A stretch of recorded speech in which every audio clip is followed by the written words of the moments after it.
وایي چې پنجاب لاهور د خوشحالي ده چې د اګست منوکوي لالیا موږ ته لا ورځې شته په 11 اکتوبر به ګورو.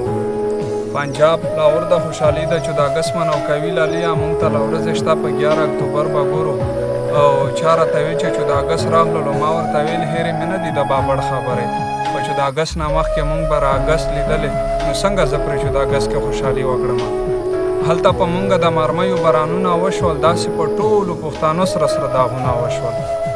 هلته په موږ د مرمیو بارانونه وشول، داسې په ټولو پښتانو سره سره داغونه وشول. نه یې ځوانان نه یې مشران ته کتل، نه یې وړوکي ماشومان ته کتل، نه یې ځوانان نه یې مشران ته کتل، نه یې وړوکي ماشومان ته کتل. ټول یې پراته په کتارونو په صفونو کې دوی. دا ډېر لا همه د کورونو نه جینۍ راغللې، قرآن یې په سار یخې و ټولو قرآنۍ راغللې. ظالم جابر بیا دوی ته ونه کتل، بیا یې زموږ نه جرمنۍ غوښتلې، د یوې یوې مرمۍ یې هم پیسې غوښتلې. څوک مو دفن کړل څوک حساب ته هر شول، څوک مو دفن کړل څوک حساب ته هر شول، څوک یې پراته و څوک یې یوړل سر دریاب ته ور شول.